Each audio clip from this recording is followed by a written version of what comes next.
Welcome to a special episode of The Eagle, a Times Union podcast. I'm Jessica Marshall. This week marks the 20th anniversary of the terrorist attacks of September 11, 2001. Nearly 3,000 people died that day after planes crashed into the World Trade Center towers in Lower Manhattan, into the Pentagon, and into a field in rural Pennsylvania. At the Times Union, many of us are reminded of this daily. The front page of the September 12, 2001 edition hangs on the wall in the hallway just outside the newsroom. Its large, bold lettering broadcasts the headline, "Freedom Under Siege." Beneath it, the haunting image of United Airlines Flight 175 just a split second before it crashed into the South Tower. Most Americans alive today know the story of what happened. Anyone who was at least of school age when it happened likely recalls some part of their experience of that day, if not entirely in vivid detail. I was in Manhattan that day. Thankfully, I was safe, miles north of Ground Zero on the Upper West Side, but the memory of the deafening wail of ambulances and fire trucks speeding down Amsterdam Avenue, the memory of standing on the Upper West Side rooftop of a school building with a group of students, watching the thick black smoke from the towers slowly erasing the bright blue sky, all of these memories, for me, they still feel fresh, even a generation later. And I'm not alone. On this episode of The Eagle, you'll hear from Times Union writers and local residents about their reflections of that day and the significance of 20 years passing.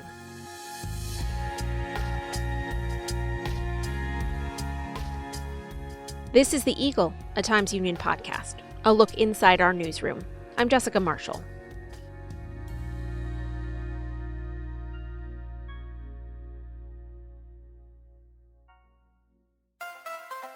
If you're enjoying this podcast, take advantage of all the Times Union has to offer and support our efforts to bring in you award-winning journalism by becoming a Times Union member today.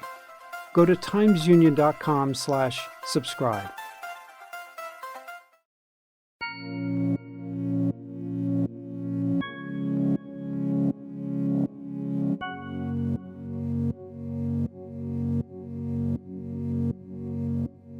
Welcome to The Eagle.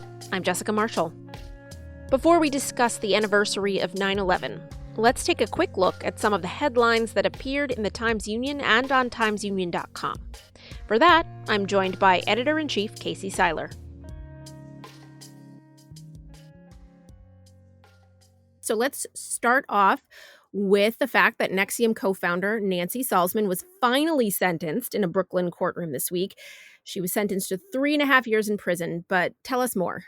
Yeah, Nancy Salzman, who was really Keith Raniere's top lieutenant within NXIVM. Raniere, of course, was known as Vanguard, and Nancy Salzman was given the title of prefect as his second in command. And yes, on Wednesday, our outstanding Cops and Courts reporter, Rob Gavin, was in the federal courtroom in Brooklyn, where she was sentenced to 3.5 years in prison, plus an additional 3 years of supervised release after her incarceration ends. And she'll also have to pay a fine of $150,000. Nancy Salzman was really present at the creation, as they say, of NXIVM and its various tentacles, and was identified in testimony as Raniere's really top acolyte and his most relentless enforcer. She organized a lot of the legal efforts to go after NXIVM apostates and critics, including Rick Ross, a cult deprogrammer. She admitted to juking video evidence in some of their legal efforts and really going after enemies in fairly ruthless ways. Several of those NXIVM critics who were targeted by the organization spoke at the sentencing, as well as several who were involved in blowing the whistle on what was going on in NXIVM a couple of years ago, which led to it becoming the target of a federal investigation, which led to her being indicted on federal charges along with Raniere. Of course, Raniere is now out in a federal prison in Arizona facing a sentence that will not end until after his natural life.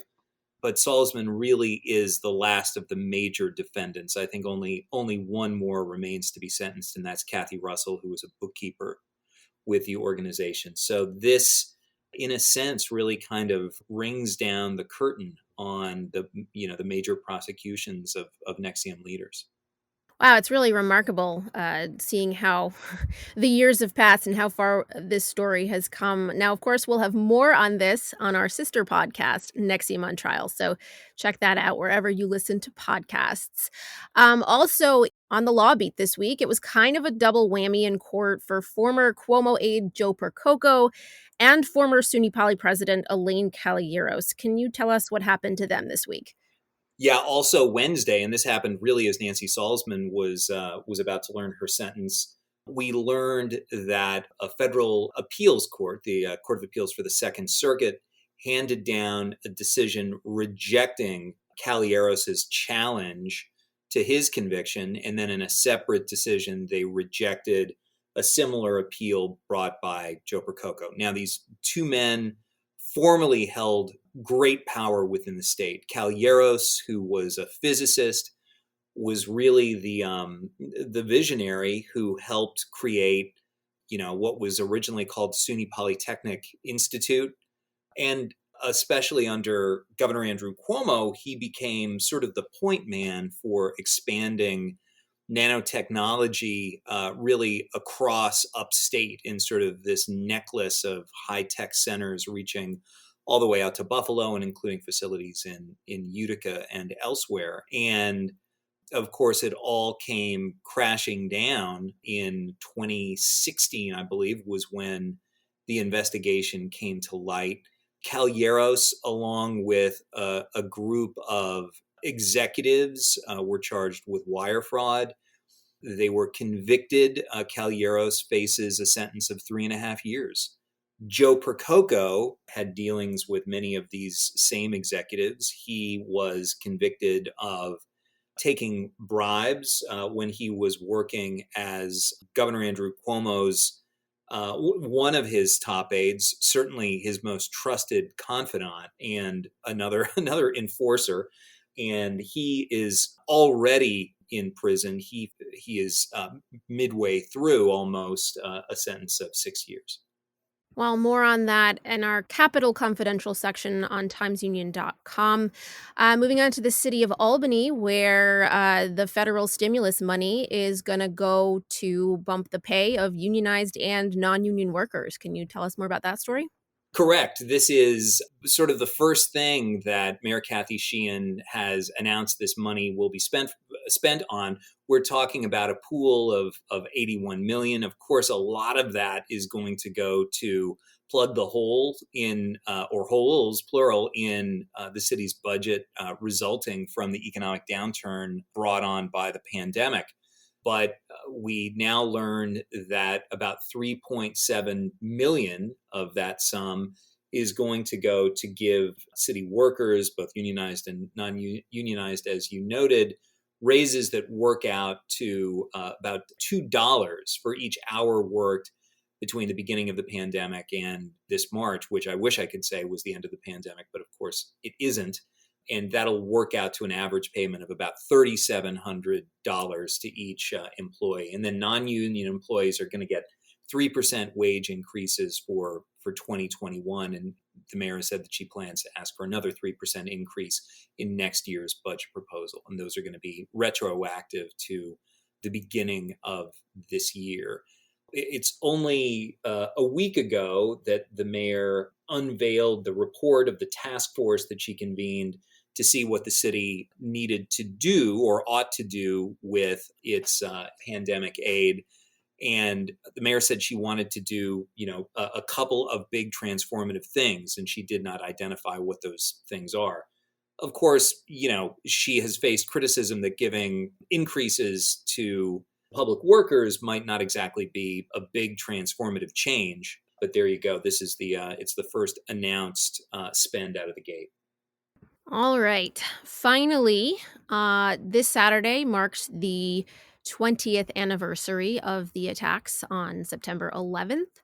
And we've spent the whole week kind of looking back at that through our coverage. And I did want to ask you, let's go back to 2001. Do you remember where you were on 9/11?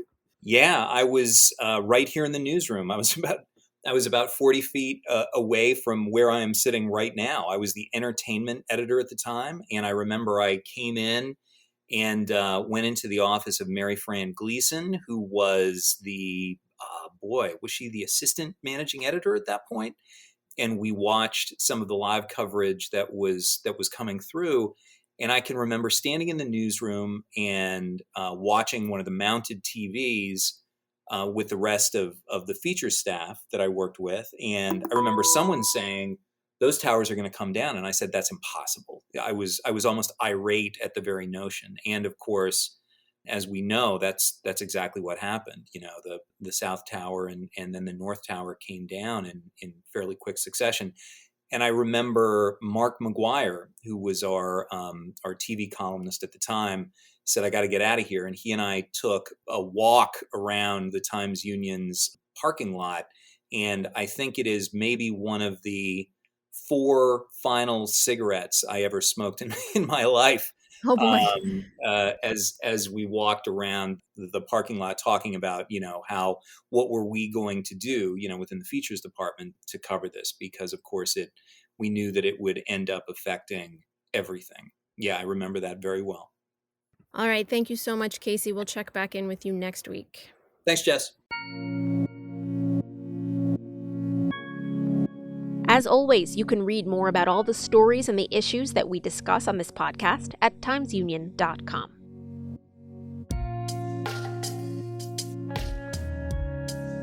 In the early morning of September 11th, 2001, Paul Grondahl was on a train heading down the Hudson River from Albany. At the time, he was a reporter for the Times-Union, and he was on his way to cover a story, but not the story that he ended up covering. I spoke to him recently about what happened to him that day. So you ended up in Manhattan on the morning of September 11th, kind of coincidentally. Yes, I was going down with Jack Waite, local architect, his wife Diana Waite. They had finished a long 10-plus year restoration of the historic Tweed Courthouse in Lower Manhattan. Tammany Hall, Boss Tweed was an important political figure in Albany, so I was going down to do a historical feature story on that. Take me through kind of what happened that day. Yeah, so we were going down. I actually didn't have a cell phone then. My wife always reminded me I needed to get a cell phone, but I was old school. I didn't have a cell phone, but I started hearing on the Amtrak early morning train this kind of chatter in the car. Twin Towers hit by a plane, Pentagon hit by a plane. The train stopped at Yonkers, and the conductor came on the intercom and said, "We've been ordered to clear the tracks. You have a choice. You have to get off. We'll get a train, get you back to Albany, or we're going into Penn Station. We don't know what we're going to encounter." And I could look out the window. I kind of craned my neck, and I could see smoke pouring out of the Twin Towers of the World Trade Center. And I knew that was something I needed to go as a reporter, be part of and document. So almost everyone got off the train. The Waites and I stayed on Penn Station. I said goodbye to them and got up to the street. It was strangely empty in Penn Station, which is unheard of at about 10 o'clock in the morning on a Tuesday morning. And anyway, started going down against this flow of traffic of people coming uptown who had, run and evacuated when the towers had fallen. It took me, 30 minutes, 40 minutes. And as I got further downtown, I could start seeing people with ash covered fleeing uptown.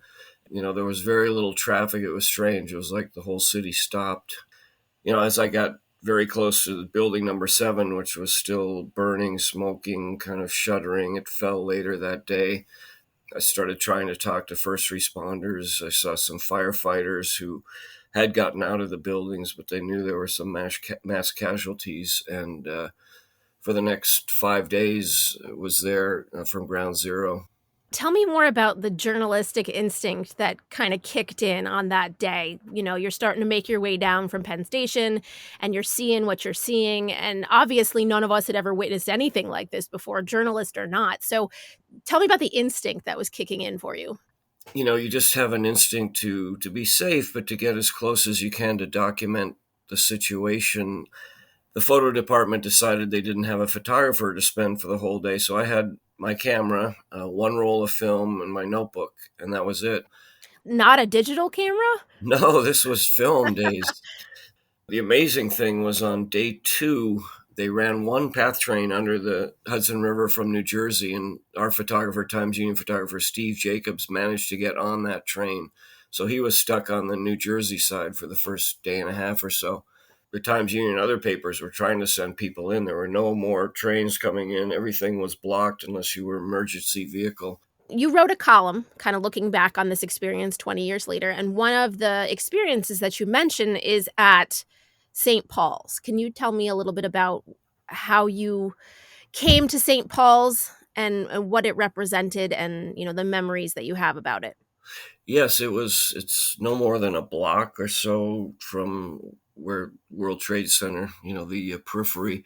And it's this historic church and cemetery. I mean, Alexander Hamilton and other people are buried there. Amazing history. And that was untouched. I mean, everyone felt like this was a miracle because a lot of those buildings, like the Verizon building, other buildings within a block or two, the Deutsche Bank building, were damaged with debris and shut down or really compromised and had to be evacuated. But this was intact. I mean, other than some dust and things, and it was a refuge. It's where the rescue workers came, and then soon there were all kinds of therapists and clergy and massage therapists. And, these were people who have been working on this, toxic, smoldering, dangerous, shards of metal and glass, this pile that was, 110-story buildings that had pancaked down to a huge smoldering pile. And these were people who went on every day hoping against hope that they'd find survivors, which they did not find, but they did not stop their efforts. And this chapel is a beautiful refuge of kind of solace and comfort after a very difficult shift trying to look for survivors. And today, it still kind of remains a place where folks go to kind of, remember and Exactly. Yeah, experience. it's like a shrine. And this was the other part of the attacks that was remarkable: the public display of grief and memorials.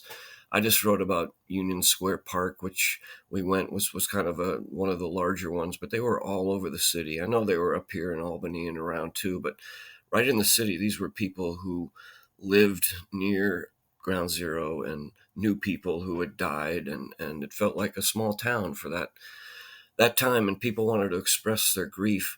But all this material, it was the equivalent of blocks and blocks worth of candles and teddy bears and notes and cards and mementos. Much of that came to Albany. The State Museum has the largest collection in the world of 9/11 artifacts and remnants. I couldn't fit into my column, but I covered this story for years and years. I would always go down for the anniversary, interview families, but I also did a lot of work on all the material that the 9/11 State Museum exhibit has. Scorched fire trucks, they were finding things like people's ID badges, desk phones, all kinds of small artifacts that really bring it home, and that's at the State Museum in Albany. I also went with the State Museum people a couple times to Fresh Kills landfill on Staten Island. The grim task of the medical examiner's office, they were looking for small fragments of bone and other human remains. This went on. Ugh. I believe there's still a fairly large number that were not officially identified. They could not find any remains, and it was a project that went on for a long time. And then I went down when they cleared the site and built the 9/11 museum. I don't know if you've seen those incredible waterfalls that go into a void, and they have all the names of the people who died around them. It's very moving. I have seen it in pictures, and I just haven't really been able to go down there. I someday I will, I hope. Yeah, it's really moving. 20 years. What does that mean to you? I think it's significant because people do like to kind of reflect on an anniversary. 10 years, 20 years, 25 will be big, 50 will be big. But again, as somebody who did not individually, lose a family member, it fades. I was covering the anniversaries both locally and even down there, began to kind of diminish and thin out over the years. I remember going down there on the 13th anniversary or something, and there was very little. And each year we'd have to try to put into a calendar all the things happening around here, and it became to fade away. There weren't big group memorials anymore. And that's the way I've interviewed, a lot of World War II veterans. They were always, how come nobody remembers Pearl Harbor? How come nobody remembers D-Day or VJ Day? When it gets to be generations, now this is one generation, 20 years, life does move on, unfortunately. So many other things happen, good and bad, in our lives. And it's hard to hold that same place of loss and grief for that one event. That's the reality of history. It just keeps marching on. After the break, we'll hear from another Times Union reporter with a very different experience of that day and of the years since.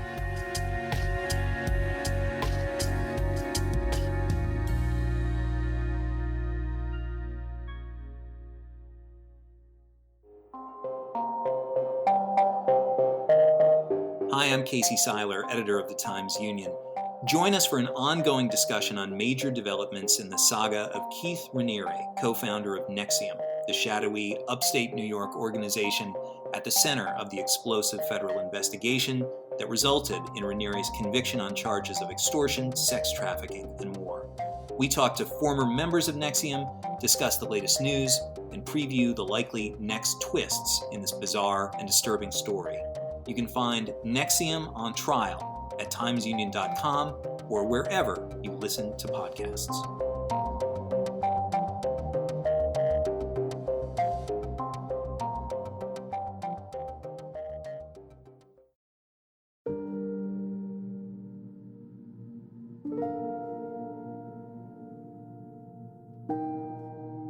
Welcome back. You're listening to The Eagle, a Times Union podcast. I'm Jessica Marshall. Times Union business reporter Shayla Colon was just 3 years old on September 11, 2001. Too young to remember it, she says, but it's a day she knows well. It was the day she lost her mother when the South Tower collapsed just before 10 a.m.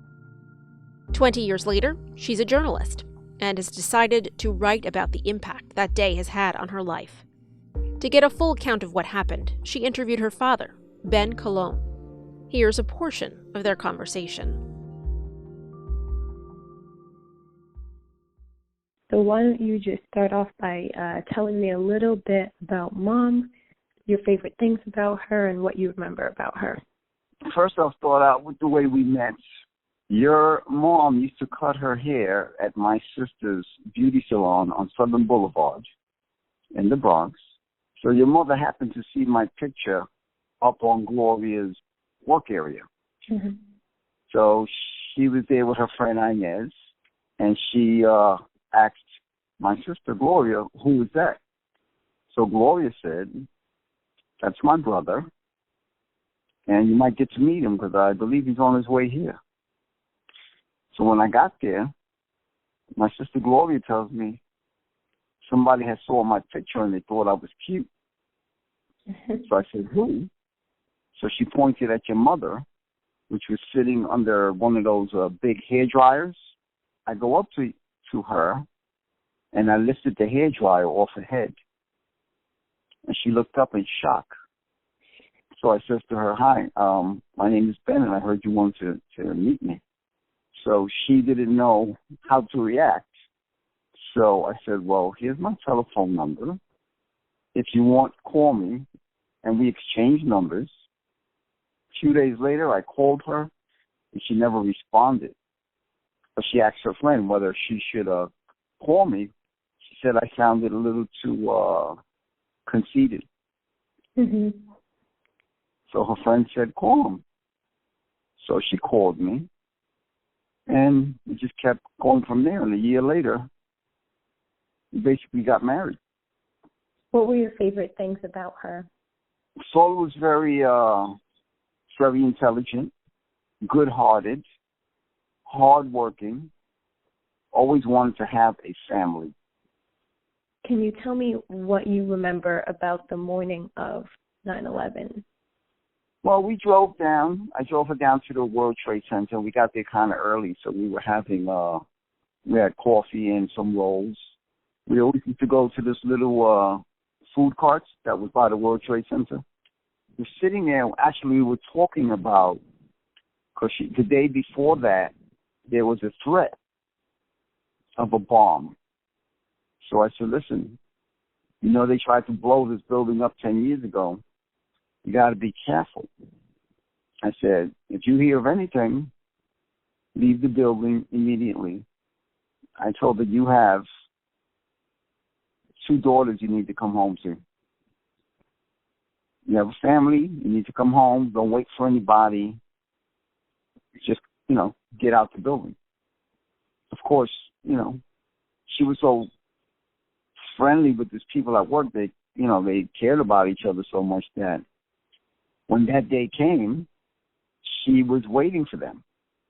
A couple of her friends made it out, but she decided to wait for her boss and her other friends, her other coworkers at the job. Mm-hmm. And that's basically why she, in my opinion, didn't make it out. So how did you find that out?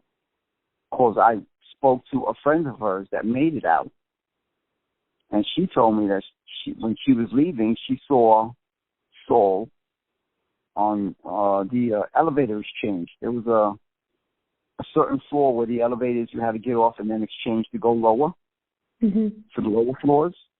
So she saw Saul there on her way out to the elevators. And Saul had told her, no, I'm going to wait for, Matilda or whomever. Mm-hmm. Do you remember what your last words were to her?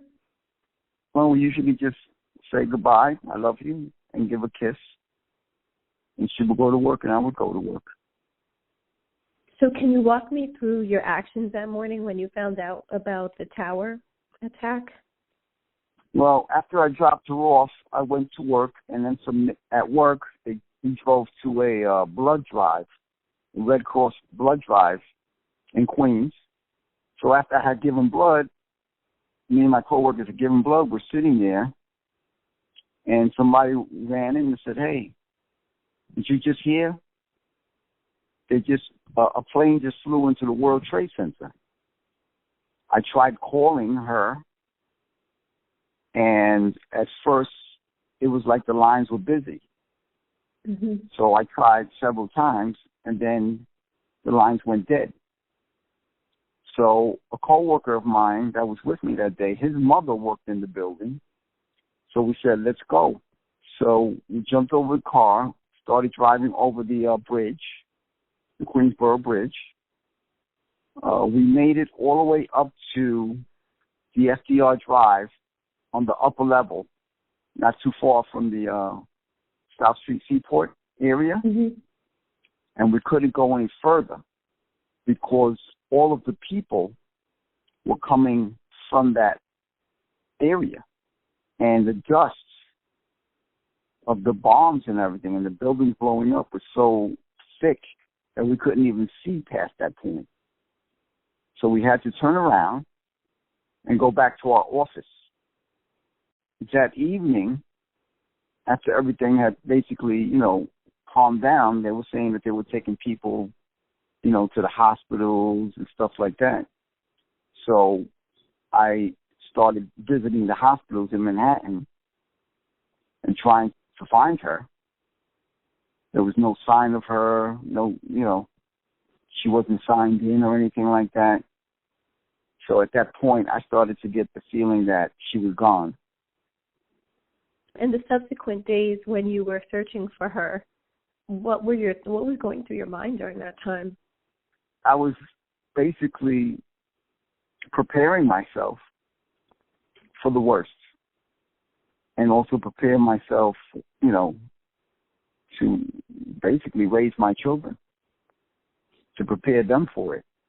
So after the buildings collapsed, when was the first time that you actually got through to the World Trade Center? My job, New York City Department of Sanitation, had asked me that I want to go and help in the cleanup. But I told them no, because I was afraid that something might happen to me while I was down there, and my children would have no parents. And the only thing I can concentrate or feel that I can do now is, take care of my children. What kept you going through all of this? What kept me going was that, like my daughters, to raise my daughters and give them the best possible life that I could, without my wife being there, but trying to continue with the plans that we had. So that's what kept me going. I mean, it was hard for me, especially in the beginning. I didn't have time, basically, in the beginning to mourn my wife. She was my one and only wife, and, that doesn't go away. It stays with me for the rest of my life. We're coming up on 20 years later. How do you feel about all of it now? I feel that I've been robbed of a good life with my wife. I feel that I did the best I could under these circumstances. And at the same time, keep her memory going. So how have you tried to keep her memory going? By remembering her in my heart. So you had a 6-year-old and a 3-year-old at home. How did you explain this tragedy to them? Well, at that age, they were basically too young to understand. I mean, I told them what happened, but they really didn't understand till later on in life. So now you go down there every year for the memorial. What does it feel like going down there every year?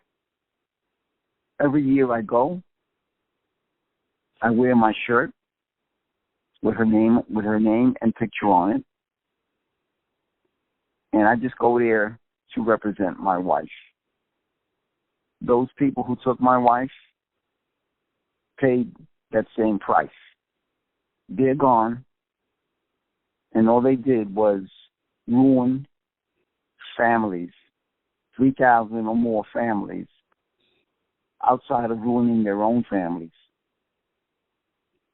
Life has never been the same and will never be the same. And, hopefully, when I leave this earth, I'll see my wife again.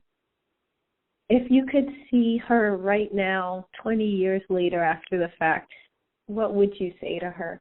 What would you do? Well, obviously, I'd run up to her, hug her, kiss her, tell her we have 2 beautiful children and 2 beautiful grandchildren. And I'm quite sure she knows that.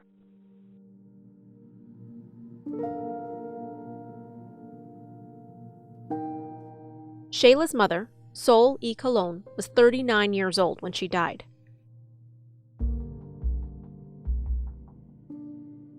Shayla, thank you so much for sharing your story. The loss of your mother is truly heartbreaking, and it can't have been easy for you to write this. So can you tell me a little bit about your decision to tell your story in this way at this time? If you ask most people who know me, they might not know this information about me, or if they do, they will tell you that I'm very private about it. But I just felt that with 20 years passing and everything else that's happening in the world, maybe people should know how other families are still dealing with it, because it's something that doesn't go away, and it's something that's impacted my life entirely, and my dad's life even more. how did you approach it? I figured the best way to approach it was to interview my dad because he had the firsthand experience. Well, I had a firsthand experience too, but I was 3 when my mother died. So my dad had a lot more to deal with because his wife was gone and he now had to take care of 2 little girls on his own. It's so strange. I don't think I've ever gotten emotional in an interview. I'm usually pretty good about keeping my composure, but unwillingly definitely lost my composure a couple of times. I just basically approached it by asking him what his experience was, what he remembers, and how in the world he was able to keep himself going after the fact. Did you know a lot of what he was going to say going into this, or did you learn some new things about the experience? Growing up, this was something that we didn't often talk about. I did learn some new things. So I learned that my mom had waited, and that's why my dad didn't think she made it out. I'd never known that before. In fact, I knew nothing about her last day until he told me. I learned about their last conversation, which was really heavy for them. They were talking about the previous threats to the World Trade Center. And that's when he told me that that day he ran into a friend of hers who made it out of the building. She saw my mom waiting for others, and instead of going downstairs, she waited. And she was never seen after that. Wow. That had to have been very hard to hear. And at the same time, also, speaks to the character that your mother had, that you know, she was thinking of others, in those last moments, I suppose. Do you remember anything about her? Yeah, so I mean, I call them bright flashes. These just flashes of memory of my mother. Very small things, again, because I was 3. There's only so much I remember, but one that I remember in particular is how she used to sit on this funky red couch of hers. It was a very bright red couch, and it had almost like a circular pattern on it that for some reason to this day reminds me of Blue's Clues. And she used to sit on that couch with her feet up, and she would watch novelas, which are pretty much Latino soap operas, and she'd fall asleep on that couch. My dad would come and he would wake up my sister and I, and he would tell us, like, come on, like, let's go get your mom. And he would tell each of us to grab a pillow, and then he would make us sort of march to the living room singing this really weird chant. And we would just utter these words, oh, oh, oh, oh, we will fight. And we would just start throwing pillows at her and wake her abruptly from her sleep. And now that I think about it, it's so messed up. But Oh, yeah. but that is a great memory. Wow, thank you for sharing that.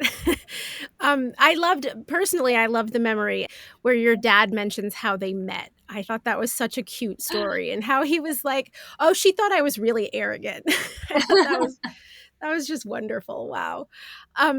What do you personally want folks to keep in mind, whether or not they were directly affected by September 11th, in that maybe they lost a loved one or they were there that day, or they're just, folks who remember where they were, on that day? What would you like them to remember on this anniversary?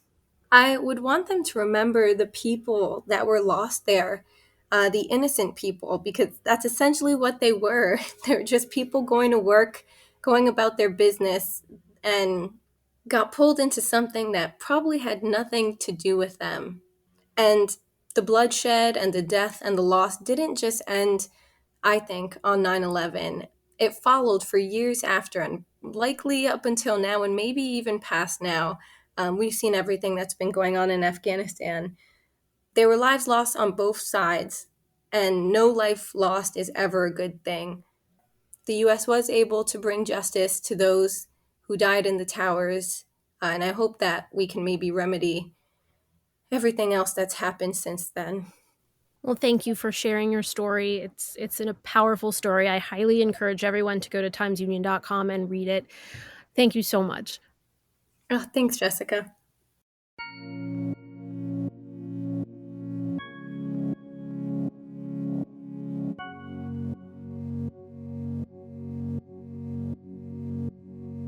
In the years since the attacks, Times Union reporters have covered anniversaries and have interviewed and written about many Capital Region residents whose lives had been directly affected by the attacks. Reporters Steve Barnes and Pete DeMola checked in with a few of them prior to the 20th anniversary. Some, like Shayla Colon, lost loved ones. Others, like Doug Felici, helped in the search and rescue efforts at Ground Zero in the hours and days that followed. I just, would like society as a whole to remember, how it felt that day, how, what everybody went through that day. And everybody's got their own story. And I hate to see people forget. Stillwater resident Frank Tatum's mother would occasionally travel downstate to work in her office in the South Tower, where she died in the collapse. I have to start logging on Facebook, when I start seeing, because I start seeing pictures of the towers exploding all across my feed, all over the place. And it's like, who really wants to see, the exact time their mom died all the time in front of them? Former Kinderhook resident Ann Mulderry lost her son, who worked at an investment firm. At this 20 years, I'm saddened, but I'm not disillusioned. I'm not defeated. I know that every day there are good people struggling against the odds, maybe, but they're struggling nevertheless, and they don't give up. Former U.S. Coast Guard member Carlos Perez lives in Niskayuna now, but he helped evacuate 500,000 people via boat from Lower Manhattan that day. As far as 20 years, I tell you the truth, to me, every year that it happens, it's like it was yesterday. The crew that was together at that time that responded, we have a little Facebook group, and we call each other and message each other, every morning, just to kind of a wellness check, a buddy check, make sure everything's okay. This year we're going to have an actual a reunion for the 20-year anniversary, and we're going to head down to Station New York. They're going to have us speak to the new crews that are around and kind of share our stories, with them. Memorial ceremonies are planned this weekend across the region and the country for victims of the September 11th attacks.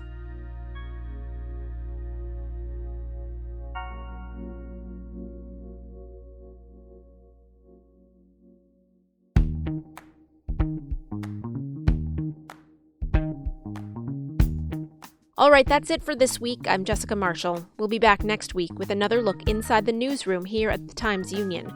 In the meantime, check us out on Facebook, Twitter, YouTube, and Instagram, or head over to timesunion.com for the latest news and features.